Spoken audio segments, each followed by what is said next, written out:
Type रहती है और ही बहुत स्ट्रॉन्ग होती है। इसके ऊपर चिपकाने के लिए कि अगर आप छोटी प्लेट लगाते हो तो इसके ऊपर वो चिपकाने के केस में आपके काम आएगी। और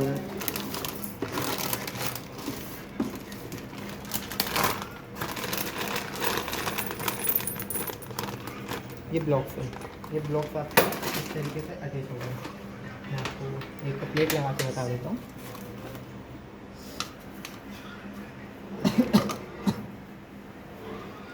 जैसे मैंने एक प्लेट ये रखी है, कभी भी आप अगर इसके ऊपर अगर आप कोई चीज़ अगर प्रिंट करवाते हैं तो आप क्या कीजिएगा कि एक बड़ी प्लेट ये रखिएगा शीट।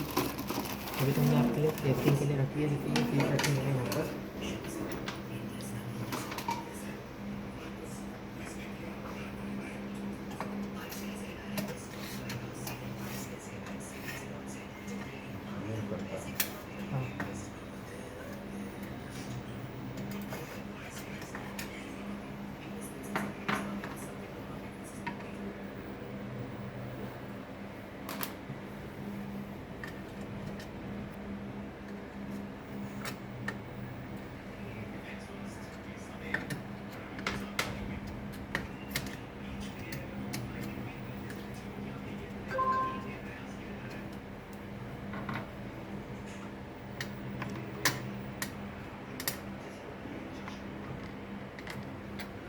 बड़े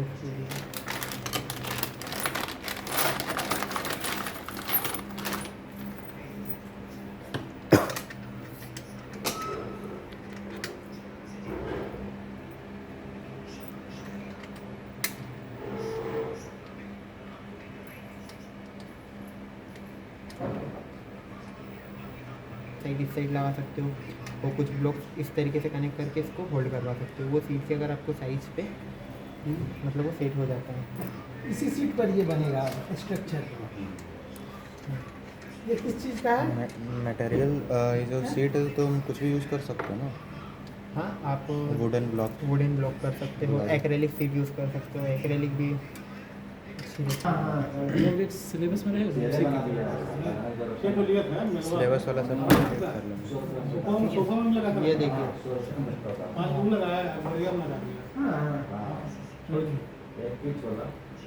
normal double type height type से ज़्यादा स्ट्रॉन्ग है। इसका पनीर कॉस्ट क्या होता है? ये बिट्स तो शायद आप लोगों ने देखी होगी सीएनसी में। कैसे? ये बिट्स आप लोगों ने देखी होगी सीएनसी के अंदर। सीएनसी यूज़ नहीं किया कभी। नहीं देखी? हम गए थे, हम देखे। क्या देखें? ये ड्रिल बिट्स है।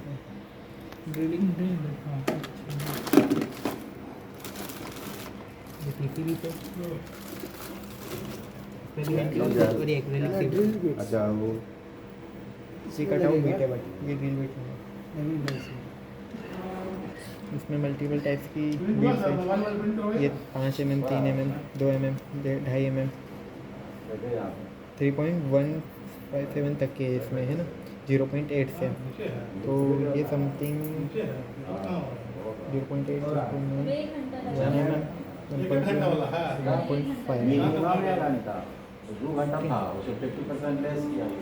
ये वाली बीट में अभी ले लेता हूँ।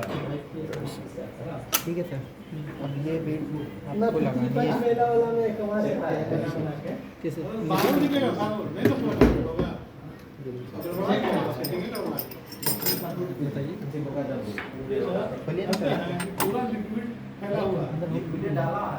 इससे खोलिए ना सर पहले। ना सर, इसी जाएगा खोलने पड़ेगा ना उसको, नेटवर्क इसको खोलना पड़ेगा ना सर। हाँ तब वो अच्छा ऊपर स्टार्ट आ गया।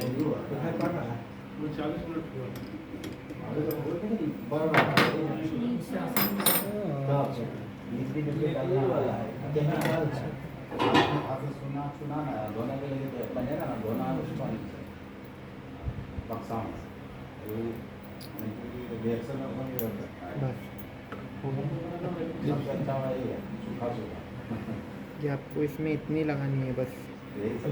ओके सर, फिर आप इसको जब जैसे ही टाइट करोगे ना तो ऑटोमेटिक बीट भी टाइट हो जाएगी। अगर तो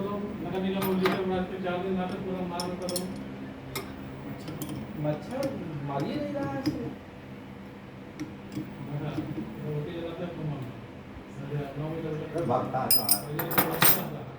ठीक है, ये से फिट हो गया।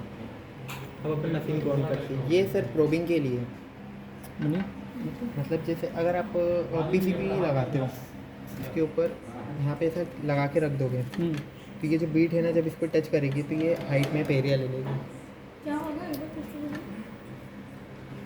ये प्रोबिंग के केस में काम करती है। जैसे अगर मैंने पीसीबी लगाई अभी पीसी के ऊपर मुझे कटआउट बनाने हैं किसी चीज़ के, तो अगर मैंने इसके ऊपर ये लगा दिया और फिर उसको मैंने चिपका दिया तो जब इसमें आप प्रोब करोगे ना तो ये प्रोब करके हाइट में लेने के केस में काम आता है।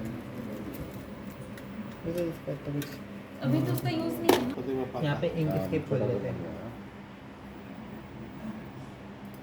हम तो वही बोल रहे हैं कि बुद्धा जी वाला बना करके बुद्धा जी का बना एकदम बेचिए एकदम। तो ये से इसका आप देख लीजिए, ठीक है। यहाँ दिसंबर पर में जैसे मिलवा लगता है वही। अगर आपको जैसे अगर कोई ऑब्जेक्ट यानी कि ऑब्जेक्ट प्रिंट कराना है जैसे स्क्वायर बॉक्स, तो ये स्क्वायर बॉक्स ले सकते हैं। तो मैंने ये स्क्वायर बॉक्स ले लिया, स्केल से मेजरमेंट भी करना होगा ना उसको कितना बड़ा यहाँ बनाना पे है। ये मैंने स्क्वायर बॉक्स ले लिया अभी कस्टम। अब अगर मुझे इसकी अपने साइज़ देखना है कि साइज़ कितनी रखना है तो यहाँ पे ये बीट पे सिलेक्ट कर लिया है। बीट है इसकी 50, तो मैं इसको रख लेता हूँ अभी 20 mm, ओके। और हाइट भी मैं इसकी रख देता हूँ 20 mm, ठीक है। ये हो गया 20 बाय 20 mm का। अब मुझे क्या करना है कि यहाँ पे क्लिक कर दिया। अब ये मेरा एक ऑब्जेक्ट बन गया है। अब इस ऑब्जेक्ट को मैं पहले अपने ओरिएंटेशन पॉइंट दूंगा। ओरिएंटेशन पॉइंट का मीनिंग होता है सर कि किस पोजीशन से उसको कटआउट स्टार्ट करना है और किस पोजीशन पे ख़त्म करना है, ओके। तो ये यहाँ पर जैसे मैं अगर ओरिएंटेशन पॉइंट अगर बीच में दूंगा तो ये मशीन यहाँ पे बीच में से जाके फिर उसको ओरिएंटेशन पॉइंट काम करेगी। तो कभी भी आप लेफ़्ट बॉटम से ओरिएंटेशन पॉइंट लीजिएगा या लेफ़्ट टॉप से ओरिएंटेशन पॉइंट लीजिएगा। मैं लेफ़्ट टॉप से लेता हूँ ज़्यादातर क्योंकि मेजरमेंट करने में आसानी होती है। तो ये एक ऑब्जेक्ट हो गया, ये ऑब्जेक्ट का हाइट साइड हो गया। अभी ये एक्सटेंसन, मैं एक्सटेंसन में जाऊँगा, जी कोड टूल्स में जाऊँगा। जी कोड टूल्स में जाने के बाद में मैं क्लिक करूँगा orientation point. Orientation point click करा और अप्लाई कर दिया, अप्लाई किया और ओके कर दिया, ठीक है। अब इसको मैं क्लोज किया। अभी इसका ओरिएंटेशन पॉइंट लास्ट में आ गया होगा सर ये यहाँ पर। अब इसको मुझे उठाकर लेके जाना है ऊपर।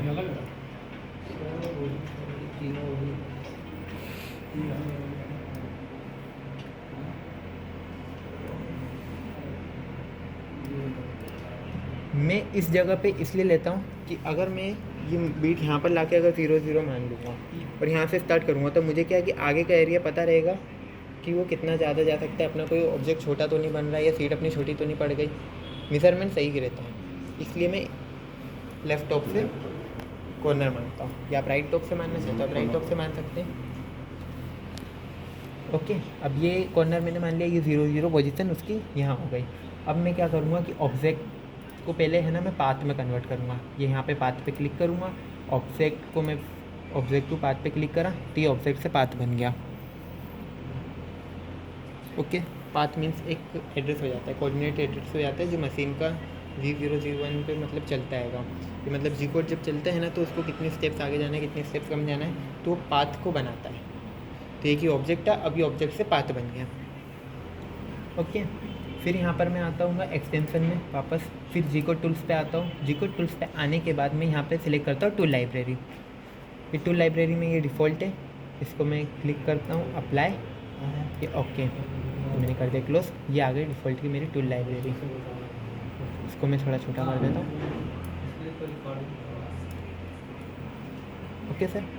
अब यहाँ पर रहेगा अपना ये टूल, अपना डिफ़ॉल्ट टूल।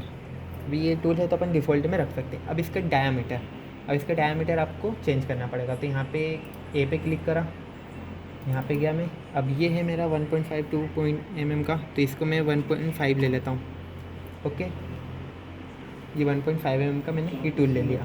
अब फीड रेट अपनी है स्पीड 400 की 300 की, तो इसको आप है ना मतलब मटेरियल के हिसाब से डिसाइड करते हैं। और आपका मटेरियल बहुत ही मतलब ऐसा लूज़ रहेगा कि मतलब बहुत जल्दी किसी भी चीज़ से कट जाता है, तो आप इसको फास्ट में रख सकते हैं। अगर आपका मटेरियल बहुत हार्ड है, सॉलिड है, जैसे वुडन ले लिया, वुडन बहुत ज़्यादा सॉलिड है, उसको काटे नहीं जा रहा है, तो उसको है ना फिर उस टाइम पे ना आपको स्लो रखना पड़ेगा। क्या है कि मशीन अगर स्पीड से चली तो बीट टूट जाएगी आपकी, वो बीट टूट के आपको लग सकती है।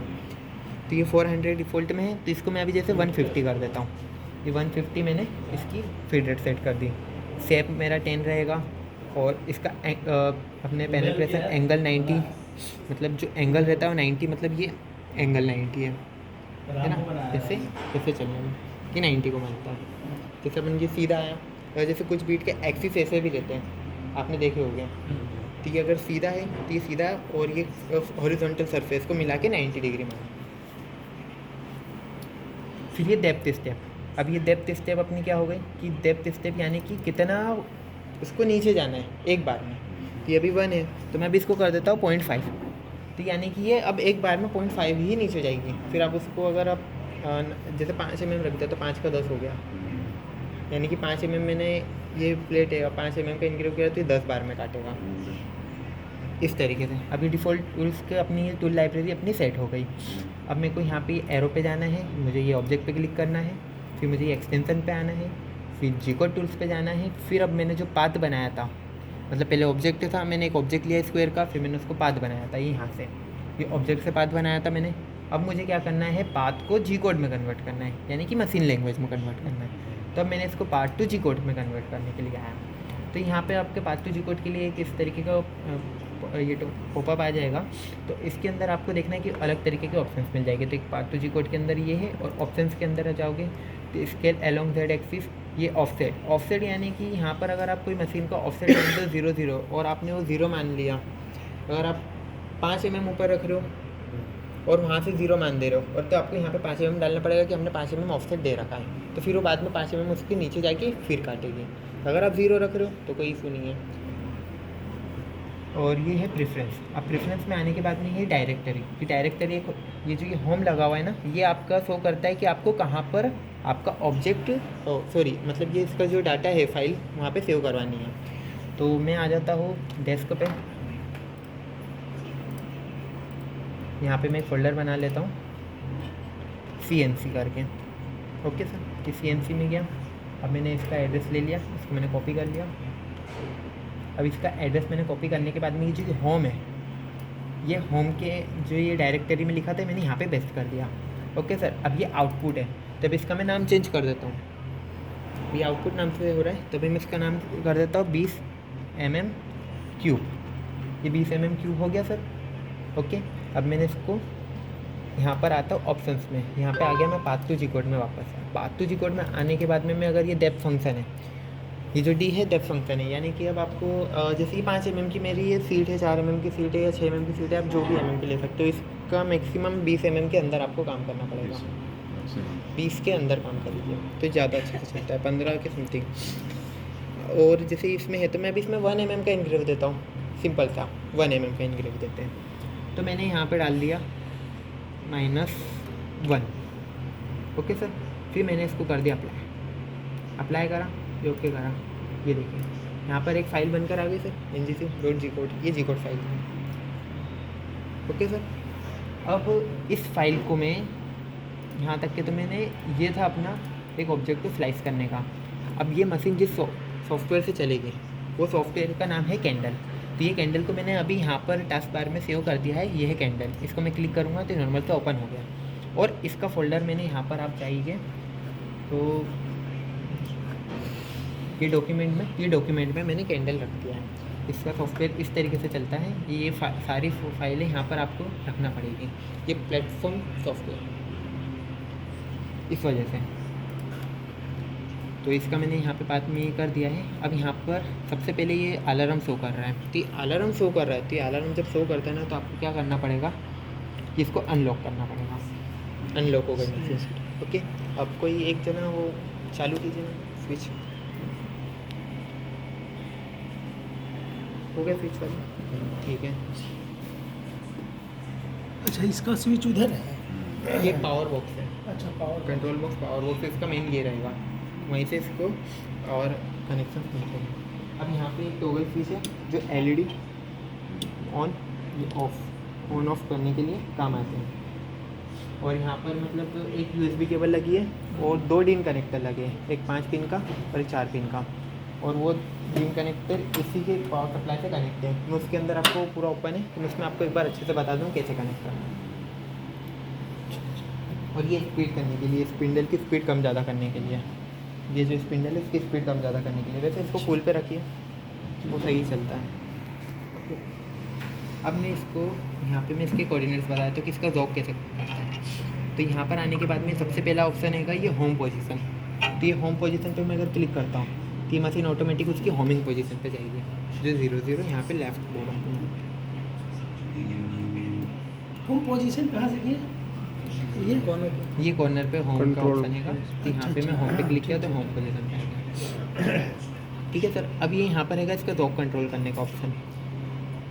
तो ये जॉब कंट्रोल करने का ऑप्शन सॉफ्टवेयर से कनेक्टेड हो गया ये मशीन। हाँ, और सॉफ्टवेयर से कनेक्ट हो गया। अगर आपका, मैं इसको अभी क्लोज कर देता हूँ, अगर आपका सॉफ्टवेयर से कनेक्ट नहीं हुआ मशीन तो आपको यहाँ पे जाना पड़ेगा ये सर्विस में। ये सर्विस पे क्लिक किया, सेटिंग पे क्लिक किया और ये इसको रीसेट कर दिया। अब यहाँ पर आपको कॉम देखना पड़ेगा, कॉम 3 में कनेक्ट किया। आपने ये जो USB केबल है अभी कॉम 3 में कनेक्ट किया और मैंने इसको यहाँ से निकाल दिया कॉम 3 से, अभी मैंने कर दिया कॉम 4 में। तो नहीं ओके, अब तो फिर इसको मुझे वापस रीसेट करना पड़ेगा। फिर यहाँ पे जाके ये कॉम 4 पे क्लिक करना पड़ेगा और इसको मैं अगर ओके करता हूँ तो ये देखो अब कनेक्ट हो गया। सर्विस से सेटिंग में। ओके, फिर ये होम पोजीशन हो गई। अब यहाँ पर आता हूँ मैं जॉब कंट्रोल में। तो जॉब कंट्रोल में अब ये जॉब कंट्रोल के अंदर जैसे कंटिन्यूसली पे अगर मैं क्लिक करता हूँ तो ये कंटिन्यू पे ये सीधा कंटिन्यू चलते रहेगा, कोई स्टेप नहीं, जाके टकरा भी सकता है। तो आप इसको क्या कीजिए, यहाँ पे क्लिक कीजिए, ये 10 mm। तो अगर मैं एक बार क्लिक करूँगा तो ये 10 mm चले आएगा, ये 10 mm चले आएगा। जॉब सेलेक्ट करने के बाद में सर। हाँ, 10 mm चले आएगा। ये स्पीड है। अगर मैं इसकी स्पीड अगर मैं 100 कर दूँगा तो ये देखो ये कितनी धीरे धीरे आ गया। अच्छा अच्छा। ओके, वो जो माइनर चीज़ों को पास से कट करने के लिए देते हैं तो जब स्पीड का रोल रहता है। ठीक है सर।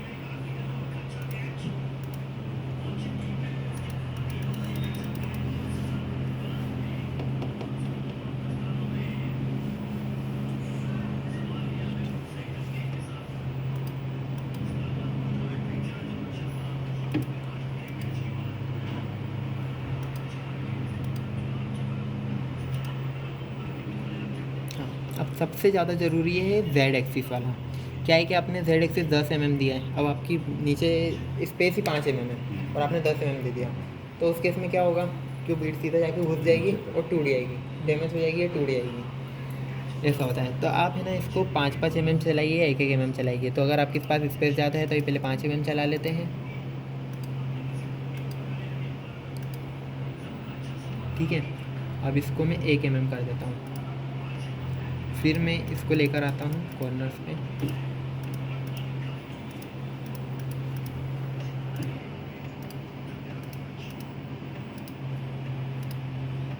ये हो गया आपका 0 पे सेट, बिल्कुल 0 हो गया। अब अपने को मशीन को बताना पड़ेगा कि तुम्हारी स्टार्टिंग पोजीशन यही है। तो वो कैसे बताएंगे, तो वो बताने के लिए आपको यहाँ पर देखिए सर, ये 2 ऑप्शन है। यहाँ पर आप कर्सर लेके जाएंगे ना तो यहाँ पे लिखा है 0xy, यानी कि xy की पोजीशन को कर देगा 0। तो मैंने यहाँ पे क्लिक किया तो ये देखिए वर्किंग कोऑर्डिनेट्स और मशीन कोऑर्डिनेट्स को देखिएगा एक बार, दिख रहे सर वर्किंग कोऑर्डिनेट्स। तो मैंने जैसे ही करा तो वर्किंग कोऑर्डिनेट्स 0 होगा, यानी कि अब उसको वर्किंग कहाँ से 0 स्टार्ट करना है, इस पोजीशन से। और फिर ये है Z0, ये Z0 मैंने करा तो ये माइनस पेजेस बता रहा ना, तो ये Z0 हो गया। अब उसकी मशीन पोजीशन, अगर आप मशीन को देखिए, अब मैं क्या करता हूँ कि मैं मशीन को ये पहले तो 10 mm ऊपर कर लिया, ये 0 0 ये कर लिया। कभी भी आप अगर ये बीट चलाओ ना तो याद ध्यान रखना कि ये स्क्रू से न टकरा है हेलो, जब भी आप चलाओ तो। ओके सर, अब ये देखिए, अब ये हो गए। तब मैंने मतलब ये मशीन कोऑर्डिनेट सभी यहाँ कर दिए, अब यहाँ हो गए। अच्छा, अब अगर मैं क्या करूँगा कि अब मुझे 0 पोजीशन पे लाना है, तो यहाँ पे एक कंसोल है, कमांड बार बोल सकते हैं। तो वहाँ पे क्या लिखना है आपको, V0। तो इसने शो कर दिया V0 X0 Y0, और जैसे ही मैं इंटर मारूँगा तो ये देखिए जहाँ पे आपने 0 माना था ना, ये वहाँ पहुँच गया। अभी अपन ने क्या बोला, V0 X0 Y0, Z0 अभी तक के बोला नहीं था। जी का मतलब, ये इसका जी कोड रहता है, मतलब ये G0 दैट मीन्स ये मतलब सॉफ्टवेयर का रहता है कि 0 से डिफाइंड रहता है। अच्छा, जैसे जनरल कोड बोल सकते हैं इसको, जनरल कमांड्स। हो गया। अभी Z0 मेरा हुआ नहीं, अभी 10 mm ऊपर ही है। और अगर मैं ये 0 मानने के बाद अगर इसको मैंने उठा के दूसरी जगह लगा दिया और मैंने डायरेक्ट प्रोग्राम सेंड कर दिया, तो आपने जो लास्ट टाइम जहाँ पर भी x y 0 और z 0 माना होगा, तो वो मशीन वहाँ से ऊपर आएगी, होकर आएगी और वापस वहीं से प्रोग्राम आपका स्टार्ट करेगी। तो इस चीज़ का ध्यान रखिएगा कि आपने अगर ये सीट निकाल के दूसरी लगा दी, तो आपको हर बार ये v0 अपने x0 y0 और z0 मानना पड़ेगा सर। ओके सर, अब अपना जो प्रोग्राम है, अपना प्रोग्राम चलाते हैं। यहाँ पे मैं फाइल में गया, ये ओपन में गया, ये ओपन में जाने के बाद में कहाँ गया, ये CNC में मैंने एक 20 mm क्यूब बनाया था। अभी क्यूब को मैंने कर दिया ओपन, ये ओपन किया और मैंने लिया था 1 mm। तो ये देखो 0.5 के हिसाब से ये 2 लेयर दिखा रहा है, यानी कि 2 बार जाएगा। ये पॉइंट यहाँ से स्टार्ट होगा, ये होगा। अब यहाँ से आपको कुछ नहीं करना है, बस आपको सिंपल सा सेंड कर देना है। जैसे ही आपने सेंड किया, ये उसी पोजीशन पे जाएगा जहाँ पे उसको काटना था। हेलो हेलो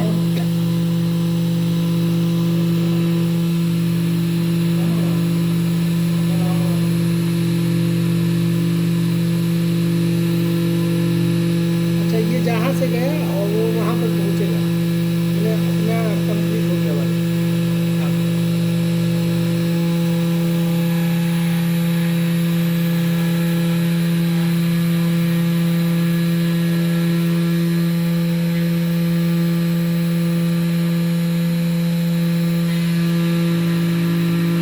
फिर से रिपीट करेगा ये। क्योंकि सर 1 mm है और उसको अपन ने दो पार्ट में चलाया, तो 5.5। अच्छा अच्छा अच्छा, कहाँ पर है वो डिफाइंड उसमें? 0.5 mm उस सॉफ्टवेयर में डिफाइंड है। हाँ, अच्छा, यहाँ क्योंकि डिफाइन ना किया है, इसीलिए बोल रहे हैं।